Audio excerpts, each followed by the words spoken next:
Everyone, हमारे YouTube channel स्टेबन Hindi में आप सभी का स्वागत है। तो आज का टॉपिक है हमारा वाक्य शुद्धि। वाक्य को शुद्ध कैसे लिखते हैं, ठीक है, और वाक्य शुद्धि किसे कहते हैं, उसमें उसके कितने भेद होते हैं, सभी चीज़ों को इस वीडियो में हम जानेंगे। और सबसे पहले जो हमारे चैनल में न्यू है वो चैनल को सब्सक्राइब कर दें, बेल आइकन को प्रेस कर दें ताकि वीडियो की फर्स्ट नोटिफिकेशन आप तक जाए। तो चलिए हम शुरू करते हैं चैप्टर, ठीक है। देखिए, किसी वाक्य में व्यवहारिक नियमों से अशुद्धि को दूर करना वाक्य शुद्धिकरण कहलाता है, ठीक है। जैसे मैं प्रातः काल के समय घूमने जाता हूँ, अशुद्ध वाक्य। मैं प्रातः काल घूमने जाता हूँ, शुद्ध वाक्य। मैं प्रातः काल के समय घूमने जाता हूँ, ये शुद्ध वाक्य। देखिए, बोलने में भी अजीब है, ये कंप्लीट सेंटेंस नहीं लग रहा है, ठीक है। तो ये वाक्य शुद्धि, ठीक है। अब देखिए वाक्य शुद्धि के प्रकार, भेद। वाक्य शुद्धि के कितने भेद हैं। किसी भी वाक्य में अशुद्धि के मूल रूप से दो कारण होते हैं, एक पद कर्म की संबंधी अशुद्धि और एक पद संबंधी अशुद्धि, ठीक है। देखिए, पद कर्म संबंधी अशुद्धि और एक पद संबंधी अशुद्धि। पद कर्म संबंधी अशुद्धि क्या है? जब किसी वाक्य में पदों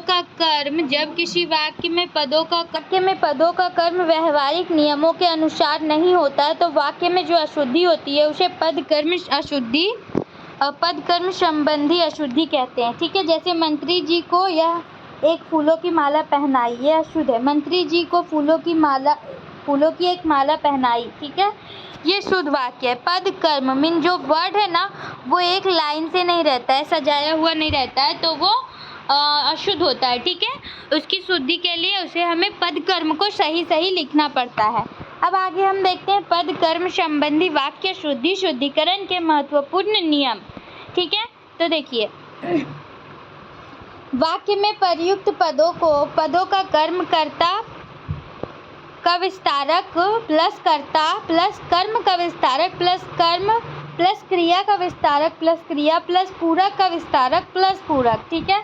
ये जो पद कर्म संबंधी वाक्य शुद्धिकरण के महत्वपूर्ण नियम है, ठीक है। तो देखिए, मेरी बहन गीता धार्मिक पुस्तकें बहुत पढ़ती है, ठीक है। तो देखिए, इसमें मेरी बहन गीता का विस्तारक, ठीक है, गीता क्या है? कर्ता है। धार्मिक कर्म का विस्तारक, पुस्तकें क्या है? कर्म। बहुत क्या है? क्रिया का विस्तारक। और पढ़ती है क्या है? क्रिया। तो इस तरह से पद को कर्म के अनुसार लिखते हैं, सीरियल वाइज लिखते हैं, तो वो सही बनता है। अब देखिए, दूसरा एग्जाम्पल है, हरीश का भाई रमेश हिंदी सिनेमा बहुत देखता है। हरीश का भाई रमेश क्या है? कर्ता का विस्तारक। रमेश क्या है? कर्ता। हिंदी कर्म का विस्तारक, सिनेमा कर्म, बहुत क्रिया का विस्तारक, देखता है क्रिया, ठीक है। अब हम थर्ड एग्जाम्पल देखते हैं। जोधपुर का मोहरानगढ़ दुर्ग दर्शनीय स्थल है। जोधपुर का ये कर्ता का विस्तारक है, मोहरानगढ़ दुर्ग कर्ता है, दर्शनीय पूरक का विस्तारक, स्थल है पूरक और प्रो अमित PhD, ठीक है। चलो अब हम नीचे देखते हैं।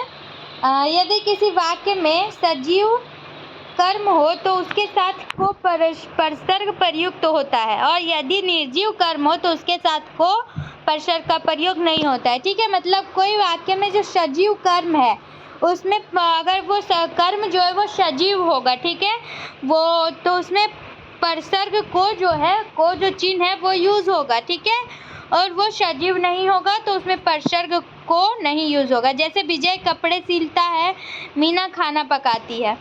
अब यहाँ देखिए, विशेष यदि किसी वाक्य में बजाना और बढ़ाना क्रिया का प्रयुक्त रूप है तो कर्म चाहे सजीव हो या निर्जीव हो को परसर्ग का प्रयोग किया जाता है। जैसे मैंने ढोलक को बजाया या फिर बच्चों ने झगड़े को बढ़ाया। अब देखिए, कर्ता और कर्म को छोड़कर से सभी कारक प्रायः कर्ता और कर्म के बीच में प्रयुक्त होते हैं। जैसे, और हाँ, आप लोगों को इसका नोट्स चाहिए तो टेलीग्राम ग्रुप में PDF आपको मिल जाएगी, और टेलीग्राम ग्रुप का लिंक डिस्क्रिप्शन में आप सभी वहाँ से ज्वाइन हो जाइए, ठीक है। अब हम आगे देखते हैं। जो यहाँ पे किसान है वो ट्रैक्टर से खेत जोत रहा है, ठीक है। किसान क्या करता है, ट्रैक्टर करण कारक है, खेत कर्म है। अब देखो छात्र मैदान में क्रिकेट खेल रहा, तो देखो छात्र क्या है, कर्ता, मैदान में क्या अधिकरण, और क्रिकेट क्या है, कर्म। तो आप ये कारक से आपको रिलेट मिलेगा थोड़ा थोड़ा, ठीक है।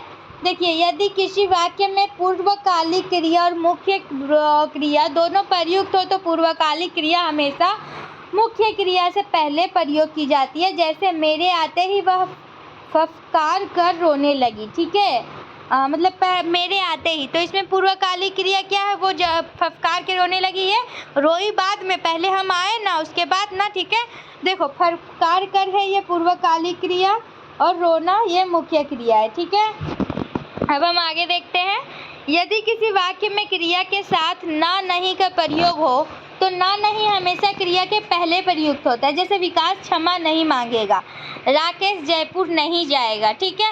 मीन जब ना और नहीं का प्रयोग करना हो किसी वाक्य में तो वो क्रिया से पहले होगा। इसमें क्रिया क्या है, देखो इसमें आप देख सकते हैं क्रिया है मांगना, ठीक है, और इसमें जाना। तो नहीं जो है वो पहले आया, क्रिया के पहले आया ना, तो ये हो गया ना नहीं का जो है वो क्रिया के पहले आता है। अब हम आगे देखते हैं। यदि किसी वाक्य में क्रिया और क्रिया विशेषण दोनों ही प्रयुक्त हो तो क्रिया विशेषण हमेशा क्रिया के पहले होगा। जैसे मितांश धीरे धीरे बोल रहा है, धीरे धीरे जो है वो क्रिया विशेषण है। कैसा बोल रहा है, धीरे धीरे, तो जो बोल रहा है वो क्रिया है, ठीक है। अब देखो चेतक घोड़ा तेज दौड़ता है, ठीक है, तो तेज क्या है, वो क्रिया विशेषण है, और दौड़ता क्या है, वो क्रिया है, ठीक है। अब हम देखते हैं पद संबंधी अशुद्धि, वो क्या था, पद कर्म संबंधी अशुद्धि। अब हम देखेंगे पद संबंधी अशुद्धि। तो देखिए पद संबंधी अशुद्धि को क्या कहते हैं, परिभाषा, जब किसी वाक्य में पदों का व्याकरणिक नियमों के अनुसार प्रयोग नहीं होता है तो वाक्य में जो अशुद्धि होती है उसे पद संबंधी अशुद्धि कहते हैं, ठीक है।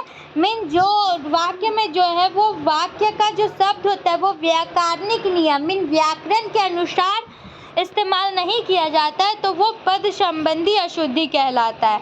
नियम देखिए, यदि किसी वाक्य में एक से अधिक कर्ता समान लिंग और एक वचन में प्रयुक्त हो तो वाक्य में प्रयुक्त क्रिया निम्नानुसार होगी। जैसे मोहन सोहन व गीता पुस्तक पढ़ रही है, ठीक है। मोहन गीता व सोहन पुस्तक पढ़ रहा है, मोहन सोहन व गीता सभी पुस्तक पढ़ रहे हैं। अब देखिए, यदि किसी वाक्य में कर्ता और कर्म दोनों ही परसर्ग सहित हो तो, यहाँ पे देखिए परसर्ग सहित हो तो वाक्य में प्रयुक्त क्रिया ना तो कर्ता के अनुसार प्रयुक्त होती है और ना ही कर्म के अनुसार प्रयुक्त होती है बल्कि भाव के अनुसार प्रयुक्त होती है, ठीक है। जैसे रावण ने राम को मारा, बच्चों ने सांप को देखा। आई होप आप लोगों को समझ आ रही है, ठीक है। अब हम देखते हैं इसके बाद, यदि किसी वाक्य में एक साथ अधिक कर्म असमान लिंग और वचन में प्रयुक्त हो तो क्रिया हमेशा अंतिम कर्म के अनुसार प्रयुक्त होती है। जैसे राम ने पेन, पुस्तक और थैला खरीदा, ठीक है। श्याम ने पेन, थैला और पुस्तक खरीदी। मीन जो अंतिम इसका क्रिया होगा, अंतिम इसका वर्ड होगा, उसके अनुसार वो चेंज होगा, ठीक है। ये मोहन ने पेन, पुस्तक और थैले खरीदे, ठीक है। ये जो यहाँ पे जो आती है उसके अनुसार ये आपका चेंज होगा। आज मेरा वीडियो यहीं तक का था, तो आप लोगों को समझ आ गई? Okay good.